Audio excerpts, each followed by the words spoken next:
How's the bacon, did you say? Oh, what a fantastic hit! Roy Keane on Haaland. Here's Sancho. Aguero! I swear you'll never see anything like this ever again. Hello and welcome to the Prawn Sandwich Podcast. I am Nathan Cupid, and as per usual, joined by Jamie Jackson and Dylan McKenzie. Hello. And this week's episode, we are joined by Celtic fan and football coach Scott Hardie. Welcome to the Sandwich Son. Thanks very much. Good to see you, lads. Thanks for coming on, mate. Welcome. Got the friend of Jamie, so thank Jamie for coming out. Thanks, Jamie. Thanks, Jamie, for scraping the barrel. Not at all, man. Nah, it's good starting to broaden our horizons with different clubs now. So maybe a bit bad time to talk about Celtic, but we'll move on to that. We'll talk a bit first about yourself, coaching, how you got into it and what you do at the minute. Yeah, I was kind of like, I think I'm like similar to a couple of you lads. I played a bit of amateur football. I wasn't overly great, but I played a bit of amateur football, and I started a team in Annan called Annan Town, and I think they're still going now. And from there, I kind of just thought I maybe would get into a bit of football coaching. So I went back to college as a student when I was 31, and from there I kind of studied a couple of years and did a course which was HNC sports coaching, HND sports coaching, and got a bit of experience doing like coaching in schools and clubs and communities. And they also gave us like a college coordinator position to run the college football program. So I started to realise I wasn't overly bad at it, like I was all right at it. So I ended up going to some semi-professional teams just in the south of Scotland League, and that's how I kind of got into coaching. And then I find myself in a kind of teaching job as a lecturer up at the college as well. So I kind of teach a lot of sports coaching units up there. So it's been enjoyable, and that's kind of where I'm at the moment. Nice. That's fun.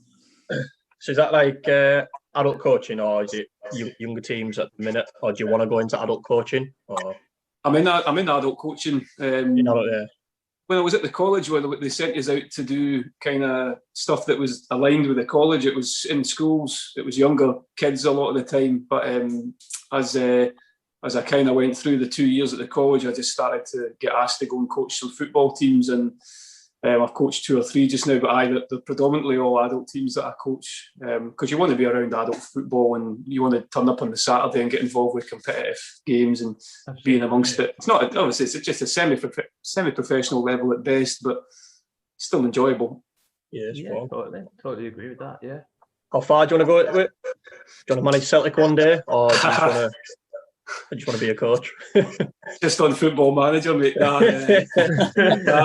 it's honestly, like, I know I had kind of aspirations to get as far as I could with it, and I still want to get quite far with it. But I've got into a position now where I've ended up in a good well paid job, or as you know, I've got things now I never had. Like, you know, I can afford full shopping. You know what I mean? I can go to Tesco's every now and then. I used to, you know what I mean? I used to, like, I can actually get a few things in there now. But like, I was, you know, when you're a student, as you some of you probably know, it's just difficult. You know, I'm in a position now where I'm enjoying the job, and I've maybe stumbled into it, and I'm enjoying it. And I'd like to get into coaching and go quite far at some point, but I'll see when that'll be. At the moment, I'm taking a wee break from it, to be honest.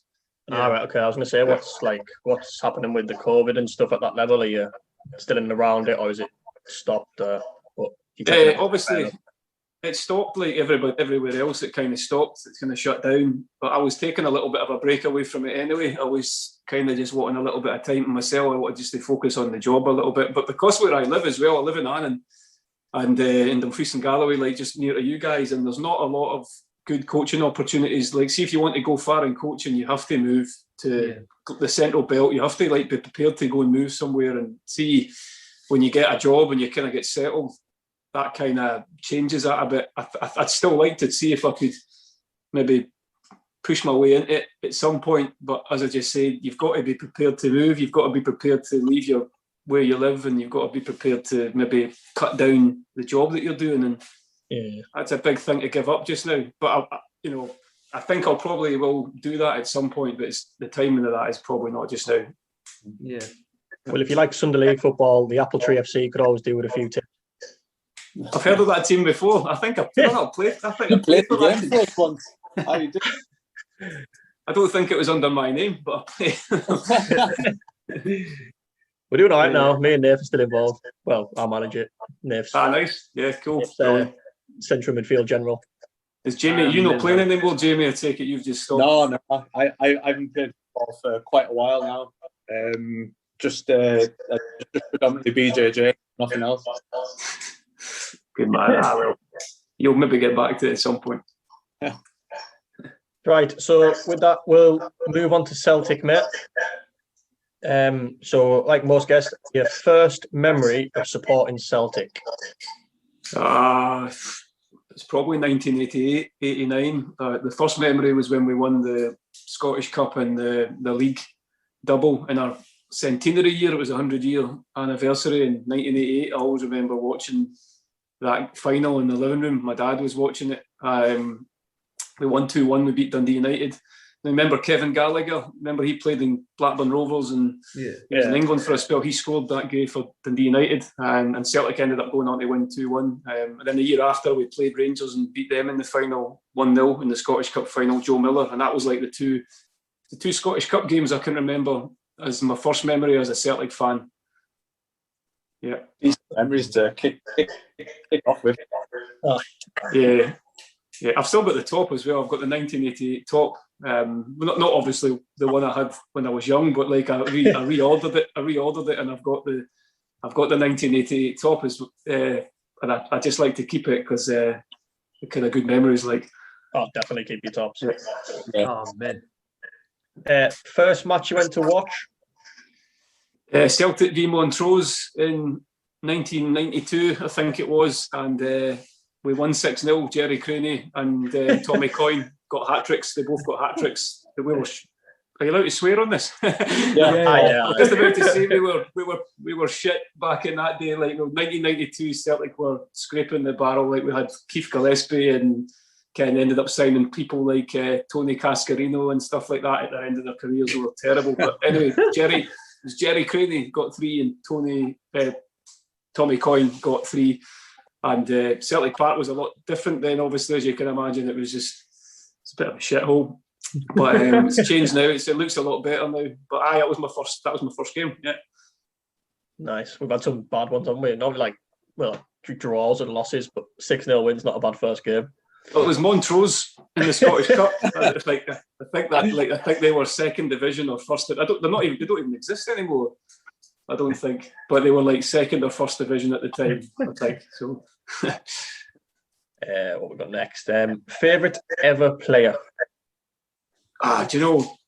I was thinking about this a lot before I came on because it's like a really popular question, isn't it? Like I'm going to stick to Paul McStay because I thought about Henrik Larsson because like I think people my age in their 30s would come on and say Henrik Larsson because obviously.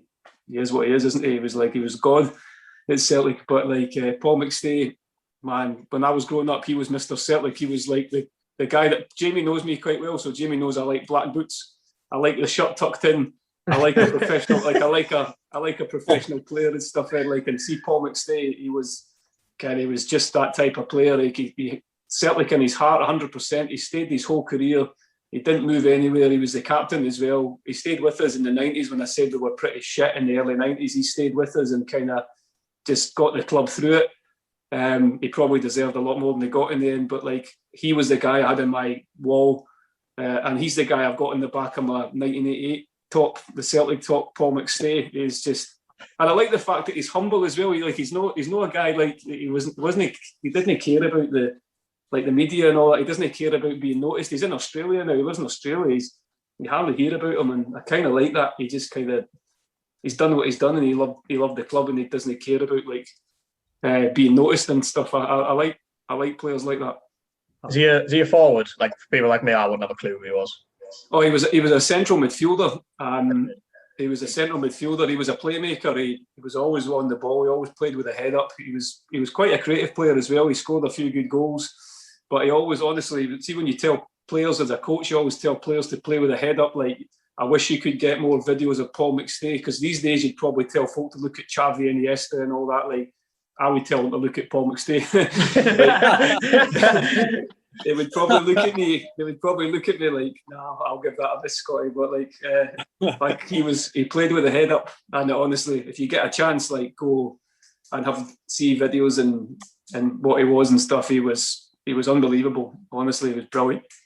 Nice, like that, like a good old favourite player that no one really knows. Yeah.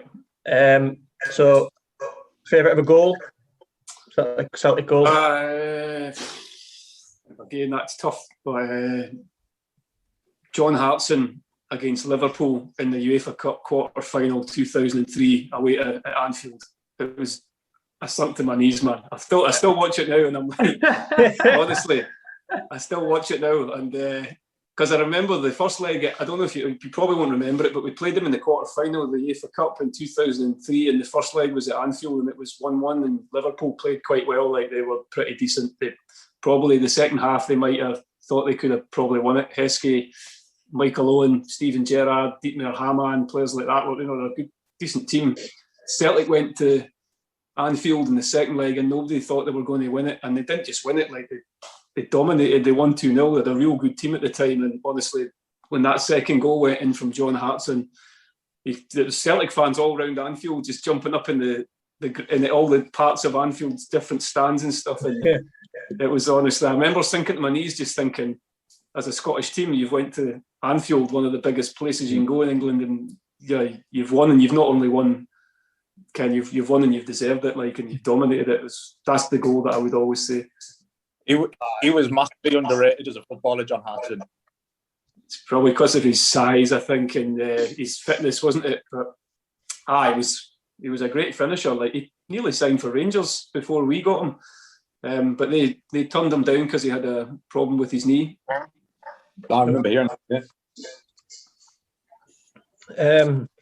Right, so we'll stop the joy and all the good feelings. And worst moment as a fan? Say this season? Nah. You can if you want, because it's pretty bad. Nah, in all seriousness, I wouldn't say this season, because, like, we've had 9 years of success, and it was always going to end. It's been awful this year, but I think there's a few reasons for it. But it's still been brutal. But the worst time was probably the best time as well, because we got to that final we got to in 2003. We played Porto, and we got beat off Jose Mourinho's Porto. They went on and won the Champions League the year after. They were a real good team. Yeah. And they beat us 3-2 after extra time in the final. That hurt. I've got the DVD, which is about getting to the road to Seville. It's called. That was the year they got to the final, and I watch it all the way up to the final. I can't watch the final. I can't watch it. But that was tough to take. Like, they cheated as well. They cheated a wee bit as well. They did. I remember watching that game. I was like 14, and that was peak Mourinho playing the disconnected time Porto, like, all the time. It's disgusting. The goalkeeper Vitor Bayer just, like, diving and trying to get more time on the deck so that his team got, just stopped the momentum of Celtic's attacks and stuff. And just the referee bought it as well. He was really young. Can't remember his name, but he was a really young ref, and he just bought everything. And I'm not bitter about it. Fuck this. It's hard. I don't like talking about it. Right, we'll move on then. Best moment as a fan?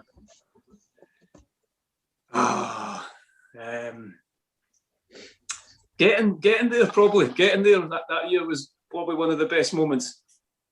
That was unbelievable. Getting to the final of the UEFA Cup.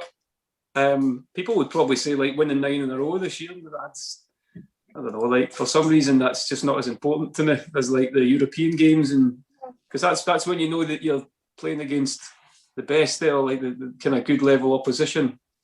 I think 9 in a row would have been more not meaningful, but like if Rangers didn't happen to Rangers and you won 9 while they were still good.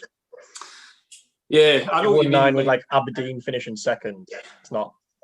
Yeah, I mean, I suppose it's not our fault that they obviously got liquidated, but like at the same time, you're right, because there wasn't any competition really. Like we were going to win the league when they were out of it, and as I say, it doesn't really. It will stand in the history books as a good achievement again, and it should be, because you've got to win. You've got to win what you've got to win, but it isn't anywhere near like the 1967 team and even Rangers when they won 9 in a row the first time in the 90s and 80s and the 90s and stuff. That was a better achievement, really.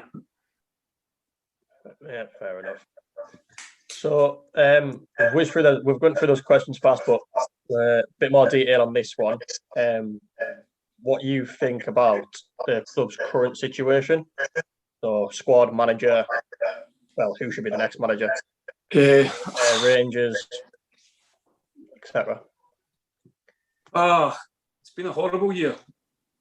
Do you know what we've still got? I still think that I know it's going to sound daft, but I still think on paper Celtic have got the better individuals in the squad. Like they've got a better setup than Rangers. They've got a better financial structure than Rangers. We're in a better condition than Rangers, but that doesn't mean anything if you can't get the players to play in the pitch. And this year, I think they've just all turned up. And like Neil Lennon turned up after lockdown, and he didn't look. I thought he looked a bit.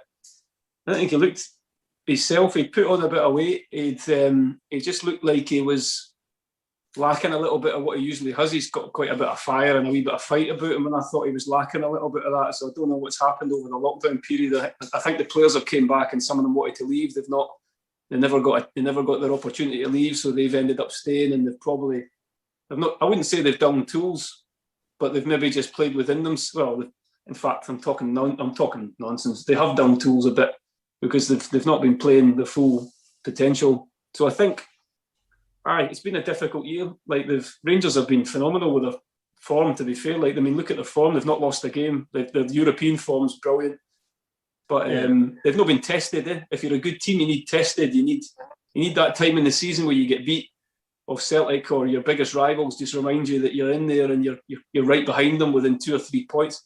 That never happened to Celtic. They were always like 3 games behind Rangers and like 9 points or 10 points behind, and Rangers were kind of cruising, and they've just kept cruising. But Celtic they've blown it on every level. Like even all the stuff that they did, you probably heard it in the news. They went to Dubai in January when everybody else was at home and struggling and on lockdown, and they ended up going to Dubai. Came back, they had 11 to 12 players out. I think in the next 2 games, we dropped points in those 2 games, and we've threw it. The Rangers deserve it, but we've threw it away. We've definitely threw it away. Your next managerial appointment's massive. Yeah. Because Lennon, I thought at the time, was a bit of like a lazy appointment, if you know what I mean. Yeah. It's like, especially after the progress Brendan Rodgers has made, needs to be a bit more bold in the appointment there. Is anyone you want to be manager? I think I think Jamie's right with it. Brendan Rodgers came with a philosophy and stuff, and he changed the structure and the setup, and he had like a certain way he wanted to play. Like Lennon, I'm not going to I wouldn't like. You wouldn't know what goes in the training pitch. I'm not saying that Lennon doesn't do a great job. I can imagine the players love Neil Lennon. Like honestly, I can, but I just don't think he's the kind of guy that is as tactically astute. He doesn't make good decisions during games with his changes. He tweaks the formations a lot. This year it's happened all the time, and I think that's maybe because the players have maybe wanted to move, or the players have been unhappy, or the players have just not had the right attitude. So he's probably had to tweak it more, or do things he would maybe normally not have to do. So there's probably reasons that we don't know about as well. But I totally agree with Jamie that it was lazy. They should have been looking to get somebody who was kind of in the same level or just similar to Brendan Rodgers type of appointment. But Lennon was cheaper as well, so sounds a bit like Celtic at the moment. As far as a new manager would go, I like Eddie. I do like Eddie Hull.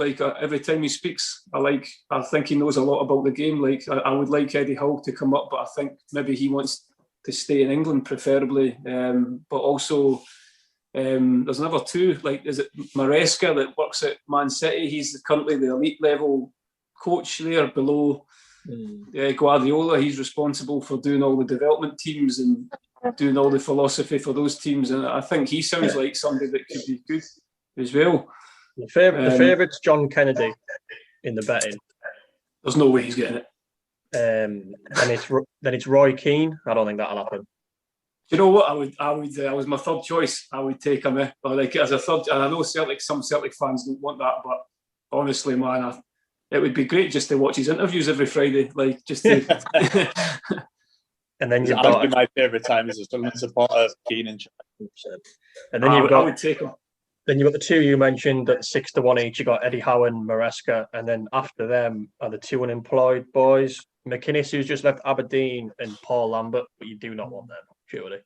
I don't know who makes those betting odds, like because McInnes is an ex-Rangers player as well, and that's never happened in the history of Celtic. An ex-Rangers player like that has ever came in and managed the team, and Paul he's got more chance of getting Annan Town than Celtic. He's lost. So I mean, he's been sacked or he's left so many jobs now, hasn't he? Yeah, Lambert. it's just that player tag in it. Yeah, I think the club needs. It's upstairs as well in the boardroom as well, isn't there? There's a lot going on upstairs as well. Like the whole club needs a restructure. So you two guys are Sunderland as well. So I mean, what did you think of Keane when he was there, Jamie? You liked him, yeah? I loved him. Absolutely loved him. He lost the plot towards the end, but yeah, I loved him. But I loved him because of my age. He was the manager when I got my first season ticket. Yeah. So like everyone in Sunderland's like Peter Reid. I didn't go to them games. I was too young. Yeah. So like when I first started going, it was Roy Keane. That's why I absolutely adore him. I just don't think could do it in a Premier League transfer window. He still went for like in our second season. He kept us up, but then we still went for like championship level based players. Yeah, the high profile names we did get. I think maybe his championship tactics couldn't work with them because I think the championship players not feared him, but were like, "Wow, that's Roy Keane. We'll do what he says." Yeah. Whereas when we got people on like 40 grand a week, they were a bit more. So I would worry if it was at Celtic as well. I would worry if like the bigger players, you know, like Edouard and that, would they be like? I'm not taking that shit. I like that. I like that. It could. Yeah. I'll always love him, but you always have that thing as well where he went to Ipswich and did absolutely now, and then hasn't really had a job since, apart from being assistant manager at places. You'd like to hope that he's maybe just matured a wee bit in that way. Do you know what I mean as well? But you're right. Like it is a risk.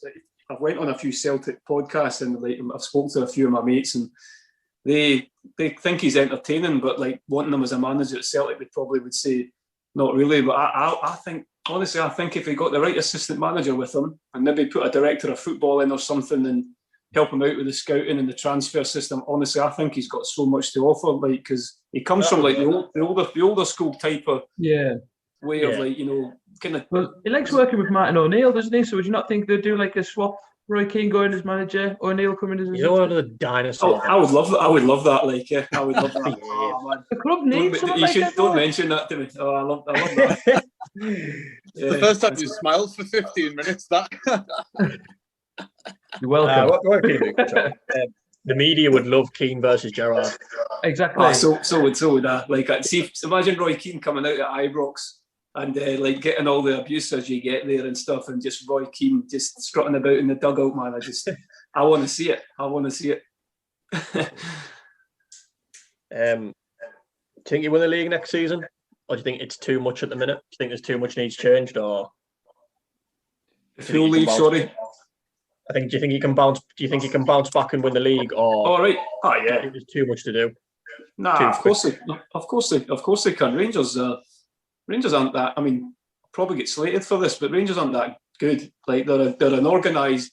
I know it sounds like a Celtic fan saying that, but they're organised. They're really well coached, but they're not a team that like I look at and think, Jesus, man, we're never going to catch them. We're never going to beat them. Nah, I mean, we dominated them in the game in January at Ibrox. We battered them. We just couldn't score. That showed you that we've still got the players there to do it. they just need somebody to come in that it gets the players playing again and gets a few new signings in and just gets a bit of energy back in the team. That's all we need. And we're still in a good place financially. Still got a good structure behind the club and stuff. Rangers have got better. They were always going to get better, but I look at their team and I look at the individuals and I think they're playing at their peak just now. That won't happen again for Rangers. Yeah. The players that they've not got anybody. Like even when you look at Alfredo Morelos, he's not that great. He's a unit. Right. He's physical. He's all. You know what I mean? He's at his best. He's going to be. He's not someone like Edouard at Celtic who can go on and play for one of the biggest teams in England. I think he's shite. Who's that? Alfredo. I think he's absolute shit. Like naturally, as a footballer, he's garbage. He's not scored against Celtic either, and I'm not saying that makes or breaks a player, but do you know what I mean? I'm certainly not afraid of him. And I'm not afraid of Ryan Kent. He's decent. There's players in the Rangers team that are playing pretty well, but they don't frighten us, man. I think their biggest struggle is it might not happen next season, but inevitably when Gerrard leaves. Yeah. Because I didn't like Steven Gerrard as a player, but I think as a manager he's a breath of fresh air. I know you won't like saying it, but he's done well. He's done well for them. He definitely has done well. The European form, especially, like even since he first came in a few years ago, has been brilliant. And I think they've got a really good assistant manager in as well. I don't think he gets enough. I can't remember his name, but he's rated really highly. And they've got Gary McAllister still there as well. So I think he's got like a good team in there, and that's something Celtic didn't have this season. And that told Celtic's coaches they didn't work together clearly. But Rangers have got. I agree with you. They deserve a bit of credit there. Well, they're getting 1-0, getting beat 1-0 as we speak. Are they? Yeah, 0 down after 12 minutes. Told you. Right,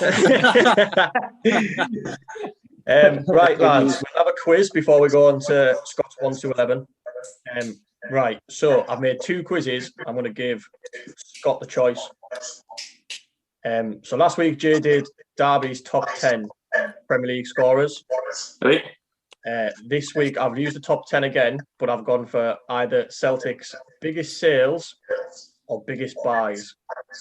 All right. Okay. You can choose which one you want to do. So I can choose the sales or the buys? Yeah. So biggest sales for Celtic or biggest buys for Celtic? Let's go for the buys. Biggest buys. Right. No worries.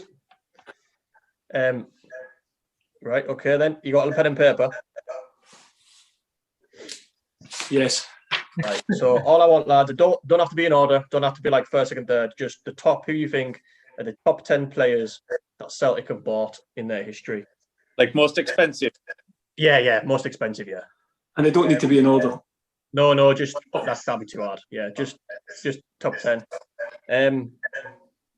Just while I'm doing that, I thought it was quite funny. Biggest sales. Southampton have 4 of the top 10 biggest buys off Celtic. Yeah. Armstrong, Forster, Wanyama, and Van Dijk. Yeah.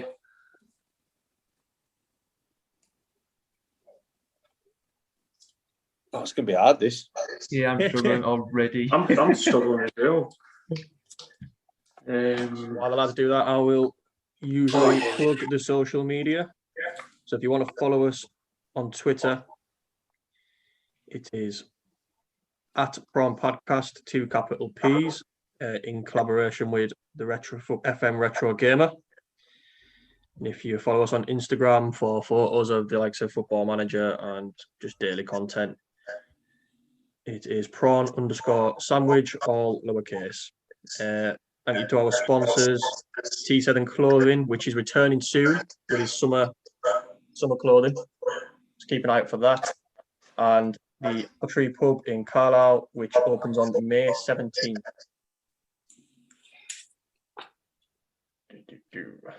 This is so hard, eh? Yeah, I'm proper struggling. Mate, you made us do Derby County Premier League scorers, so you deserve this. I'm so pleased I didn't get that one. Yeah. Mate, I got 3. My camera would just have went off at some point. Oh shit, man! This is the. I feel for you guys because even I'm starting to struggle a bit. So, How many are we on, lads? 7.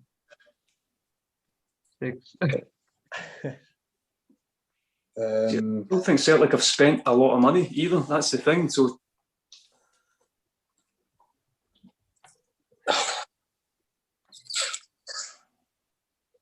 Just it's not really a clue, but no, they haven't.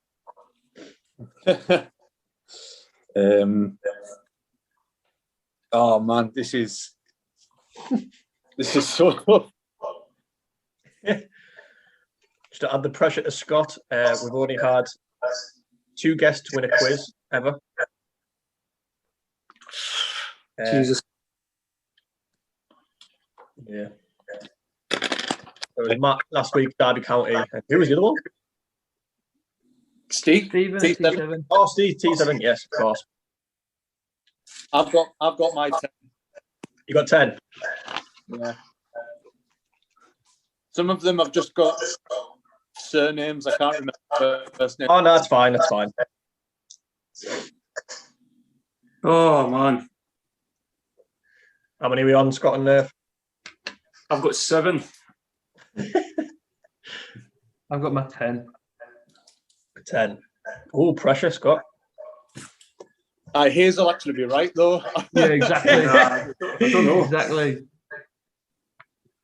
Right, I'm going to put the pressure on. You got 30 seconds. That's all right. Okay.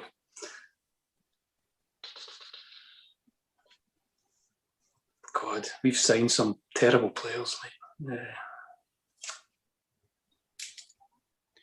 Tell you what, none of the sales are the buys, so I'll just go through the sales as a fun fact. Number 1, Kieran Tierney to Arsenal, 24.3 mil. yeah. Moussa Dembele to Lyon, 19.8. Virgil van Dijk to Southampton, 14.3 million. Wanyama, 13.5. Fraser Forster, 11.25. Shout out to Sunderland legend Aidan McGeady to Moscow for 10.8 mil. Yeah. Frimpong, didn't know that the left. Was it the left back to Bayer Leverkusen? Yeah, 9 he mil. just left. Probably my favourite Celtic player, if I had to pick one, Petrov to Villa for 9 mil. He was great. This one took us by surprise. Mark Viduka to Leeds, 8.24 mil. Yeah. And See, I never put any of those in my buys. none of them matched up. I was quite surprised at that. And Stuart Armstrong to Southampton, 7.16 mil. I like him. So have we all got 10? Yeah. I'll tally it down as you tell us them. So, Jamie, if you want to go first, we'll let Scott go last. Yeah. Right. So Edward. Okay. John Harton. Okay. Chris Sutton. Okay. Scott Sinclair. Okay. Henrik Larsson. Okay. Artur Boruc.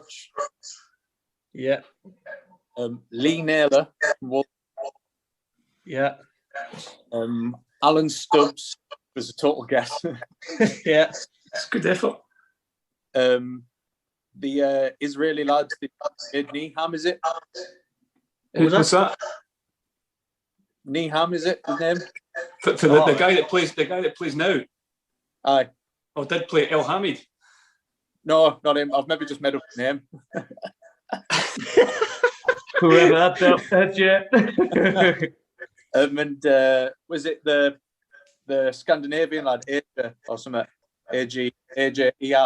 I made them up as well. The one who's always unbelievable on Footy Manager. Yeah. Christoph Ayer. Yeah. AJ. Right. Do you want to know how many you've got or wait till the end? Tell us how many I've got. Right, Jamie Jackson scores 3 out of 10. I thought that was a good effort, though, honestly. Oh, God. Dave, do you want to go with yours? Go on then.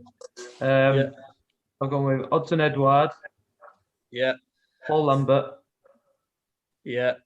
Scott Sinclair, Yeah. Paolo Di Canio, Yeah. Chris Sutton, Yeah. Arthur Boruc, Yeah. Henrik Larsson, Yeah. Julian, Yeah. Nia Bitton, Yeah. and Shinsuke Nakamura. Right. Good effort. So if Scott scores 3, we're going to a tiebreaker because they've got 3 in all. I've got right, Odsonne Edouard, Yeah. Chris Sutton, Yeah. John Hartson, Yeah. Neil Lennon, Yeah. Christopher Julien. Yeah. I also put Eyal Berkovic, which is a long shot. Oh, Yeah. shout.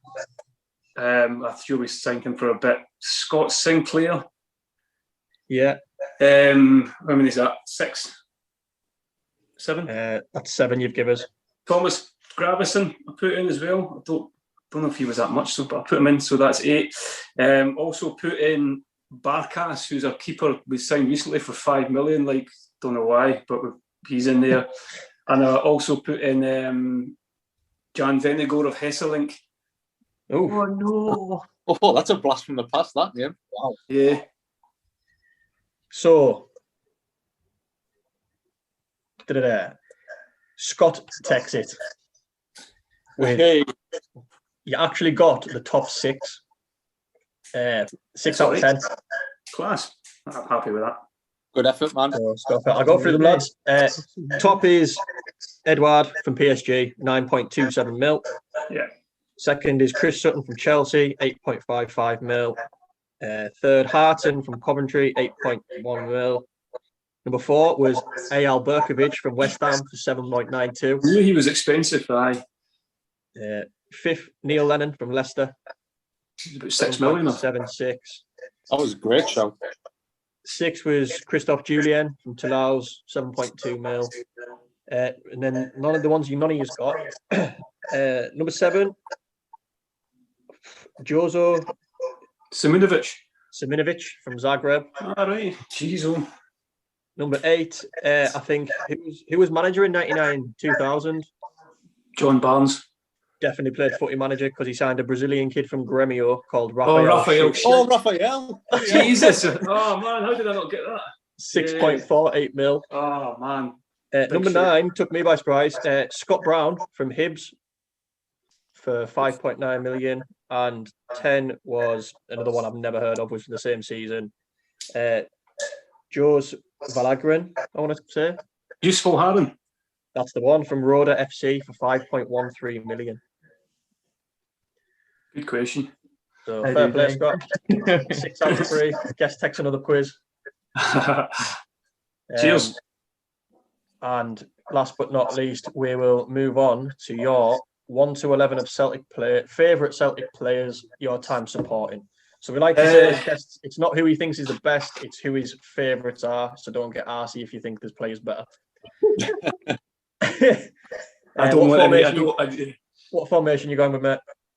Just about to say, I don't want any like inboxes of anybody like just threatening me. Like, do you know what? I'm going to go with 4-4-2. Don't like that formation overly, but because I can play 2 up front, and I think with this selection I need 2 up front. So 4-4-2 is if that's all right. Yeah, absolutely fine, mate. So we're starting goals. Arthur Boric. Nice. I liked him. Any reason why, or you can go on a bit of detail about him? He hated Rangers. And he showed He it. the one that was in the fans? Yeah. And After he he showed left? it. He had a flag of the Pope as well, and he rolled it around Ibrox, and you could probably imagine what that's like at Ibrox. He was mental, but he loved the club as well. But he was brilliant. I don't remember he saved the penalty against Man United in the Champions League. Yeah. His penalty and that, like he was class. Like on his day, he was brilliant. But he was one of the players as well that came across and was pretty. I mean, I wouldn't say he stayed overly long, maybe 4 years or something before he started kind of regressing a bit. But he kind of just got it. Like he got what Celtic was. Yeah. So him definitely. Right, fair enough. Right back. Jackie McNamara. Wow. He was one of my favourite players in the 90s, wee right back that signed from, I think we signed him from Dunfermline actually, or Hibs. Could have been Dunfermline. He was pretty cheap, but he stayed at the club for a long time. He played in the UEFA Cup final as well. He came off the bench, but he was quick. He had a good cross. He was tidy, and he ended up playing across the back three as well. When Martin O'Neill came in, he played a three, and McNamara could come in at right centre half or left centre half. He was pretty intelligent. One of those players that maybe never got the credit for like being as good in different positions. Yeah, oh nice. So yeah, we'll go just across the back four. So centre halves. So the two centre halves in that four would Virgil van Dijk and Bobo Balde would be the two centre halves. Obviously, Van Dijk probably don't need to say anything about him. He's a machine, like powerful. You can tell Nath if you want because he doesn't rate him. Right, man. Really? Jeez, you knew straight away. I mean, it's different when you're at Celtic and you play well. You kind of wait till they play in Europe or against Rangers or against teams that you think, right, he's been tested now properly, because we all know that like when we play against Ross County and St Mirren and St Johnstone and teams like that, it's maybe not the best opposition at times, like, but he switched off a lot. Like he didn't focus 100% all the time. We had another guy that played for Sunderland as well eventually, and he played beside him at the time, called Jason Denier, and I thought he was better than Van Dijk at the time. Agreed. Just the way he defended, I thought he was like fucking rugged and just he was reliable. Van Dijk used to switch off a little bit, but you just knew that Van Dijk was a machine and an animal, and he would probably go on to good things. And I'm choosing him because of what he's became as well. Because look at him, man. He's probably the best defender in the world just now, like centre half, in my opinion. I agree. I agree. I agree. I remember you saying at the time that Denier was better, because that was when we were working together.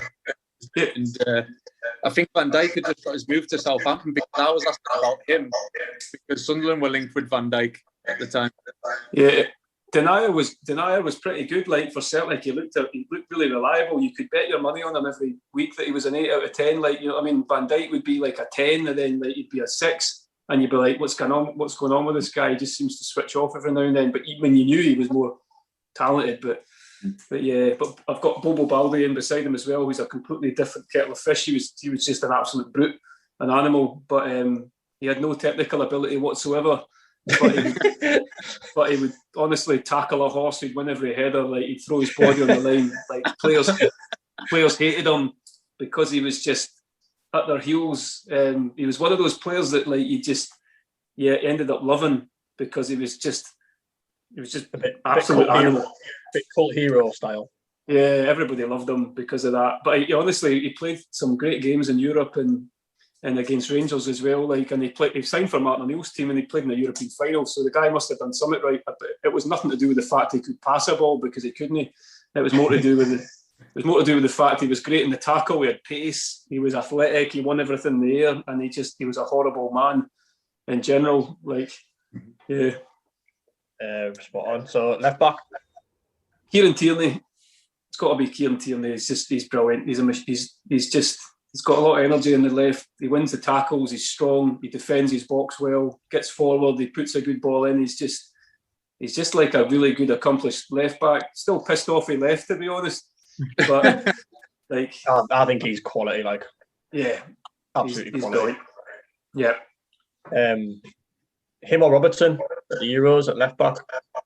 Oh, I know you have to. Left back. Yeah, if it's left back. If it's left back, it's got to be Kieran Tierney, because he's a better defender and he's stronger and he's better in his own box. If it's somebody that you want flying forward and maybe with a bit more energy, it's Andy Robertson. But Scotland don't fly forward. They kind of sit in and they kind of take a bit of pressure against a lot of teams. So you've got to play Kieran Tierney. I'd play Robertson higher up, which I think they started doing a little bit at the end up. But Tierney at left back, definitely. Yeah, spot on. We'll cross to right wing, front of McNamara. Shinzuki Nakamura. Yeah, I think one of you guys mentioned him in the previous thing there. Like, Nakamura, just for his... Sorry? Unbelievable player. Yeah, he was brilliant. Great feet, technical ability, like put a great cross in, brilliant set piece taker as well. Like just he didn't give the ball away. He's one of those players that didn't give the ball away. I like players like that. I think you don't speak about them enough, but he never gave the ball away. In fact, I've got 4 right across that midfield that don't give the ball away.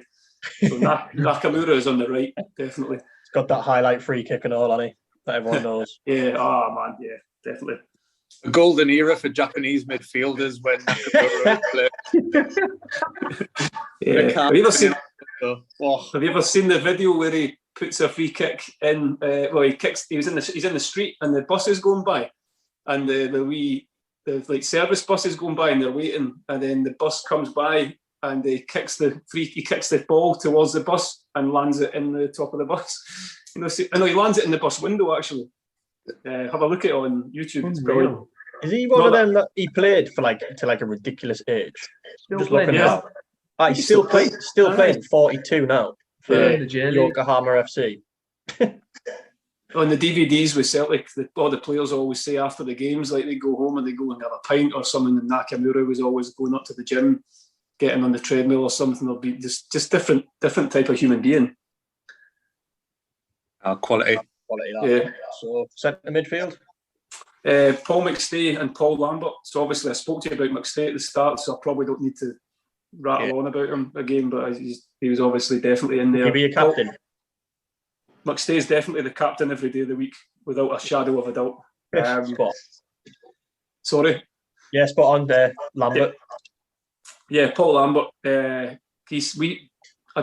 In my kind of lifetime, I don't remember Celtic signing a player that's just won the Champions League, because obviously you're in Scotland and you don't get that opportunity. But Paul Lambert, we signed him after he won the Champions League for Dortmund, and he was class. Like, he just another one that read the game well. I think him and McStay, the two in the centre midfield. Like, I mean, imagine Paul McStay, the playmaker, reading the game, and then Paul Lambert obviously just reading the game where he is as well. And he was brilliant on the ball. Didn't take any chances on the ball. And he just kind of played the percentage pass.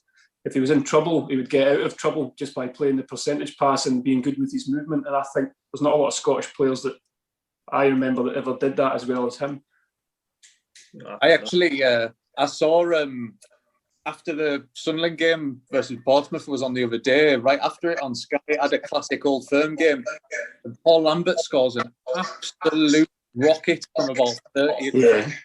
It's the New Year game. Yeah, it was. It was unbelievable goal. Yeah, it was 1998, the New Year game, the 2-0 game. Yeah. Half volley outside the box, just on the half volley, and it swerves into the top right corner. Yeah, man, don't get me going. I love that goal. Yeah, and on the left side is. Hopefully you've heard of him, but maybe you haven't. But Lubomir Moravcik, man, this guy's the best technical player I've ever seen at Celtic in my lifetime. And you can talk about Henrik Larsson and stuff like that, but Moravcik, guy could have played anywhere, anytime. I don't know how he slipped through the net. Like one of those players in the old days that slipped through the net and should have been playing at the best team in the best league and everything, but we've managed to get him, and he was unbelievable. Like 2-footed, brilliant crosser, great with the ball at his feet. He would smash a goal in for 30 yards just like it was the most natural thing to do in the world. He struck the ball really well as well. Do you know players actually kick the ball really well, and you can just tell that they strike the ball properly. Like you remember David Beckham and players like that in time. Like Moravcik was one of them. He just knew where to strike the ball. He was unbelievable. Like. Was he Slovakian or Slovenian? Yeah, he was Slovakian. The guy that we had manager at the time was Joseph Venglos. He just recently passed away. He knew of Moravcik. If we didn't get Venglos in as manager, we wouldn't have got Moravcik. But he was absolutely.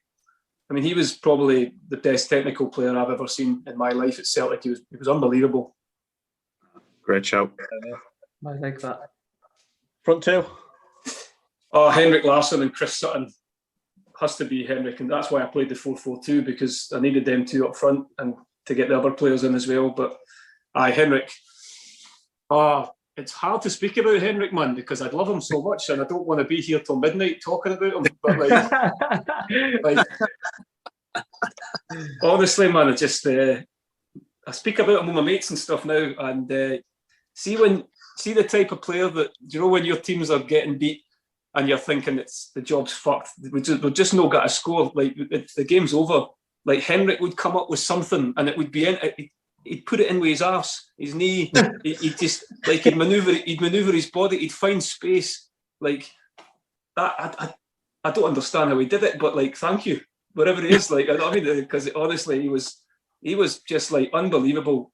He just found a way. He found a way, and some of the goals he scored were brilliant. Some of the goals he scored were just like wee kind of scrappy goals. But even the scrappy ones, you were just thinking, you're unbelievable. Like, how did you manage to get your foot wrapped around that? Or how did you manage to, like, I still look at his goals now and I'm like, man, that guy's just, he wasn't real. I mean, he scored a ridiculous amount of goals. He was loyal. Man United wanted him. Teams came in for him. He said, no, I'm staying at Celtic. My family are settled.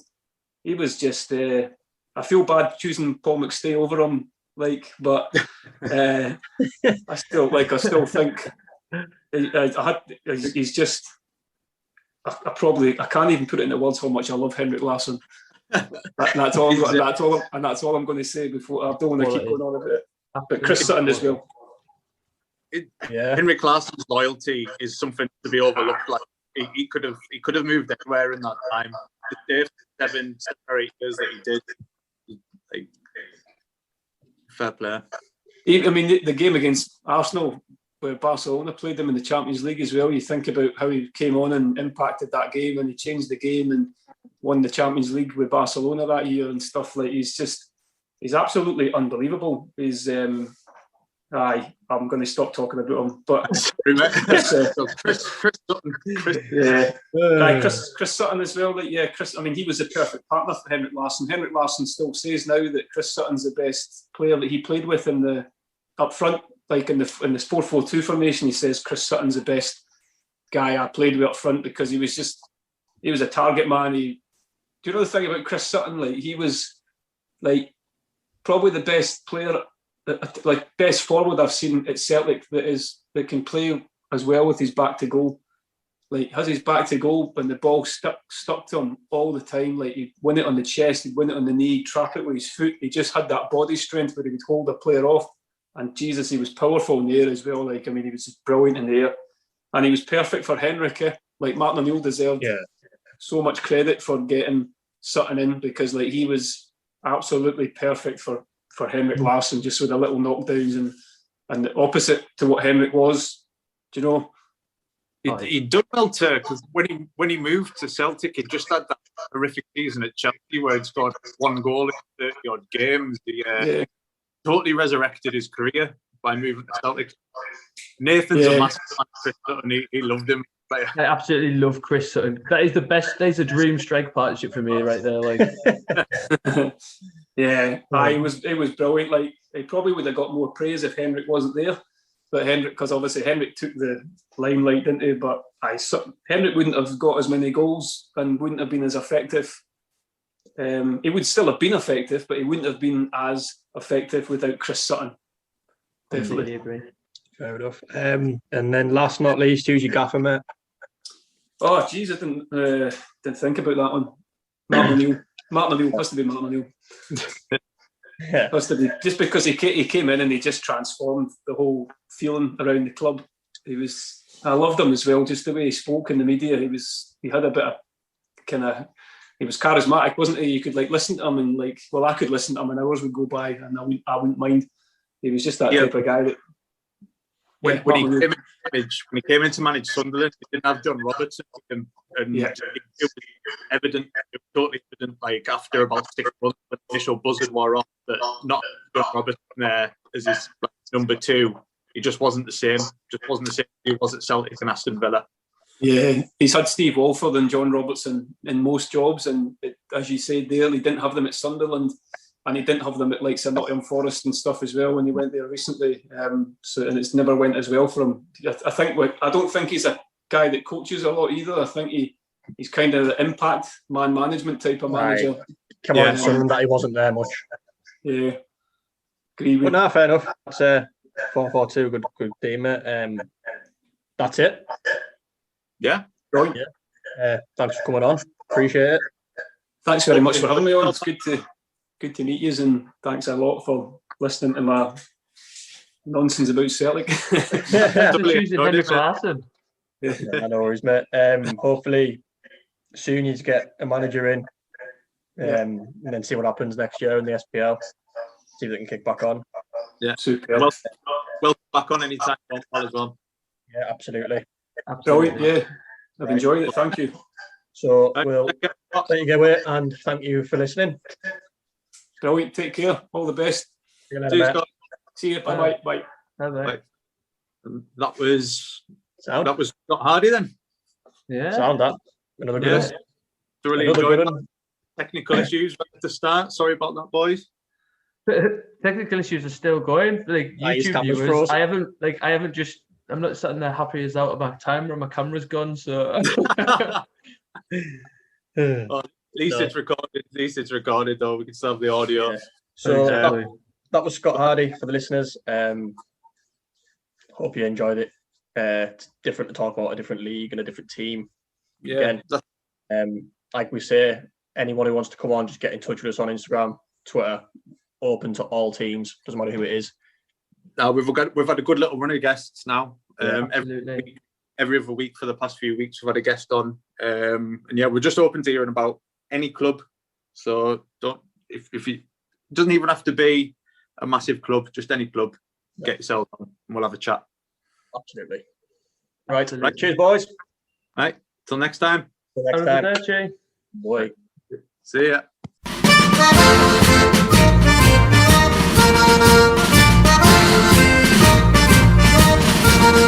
Sure, it's a grand old team to play for. Sure, it's a grand old team, the dad. When you read its history, it's enough to make your heart grow sad. God bless them, we don't care if we win, lose or draw. Darn the hair we care, because we only know that there's going to be a show.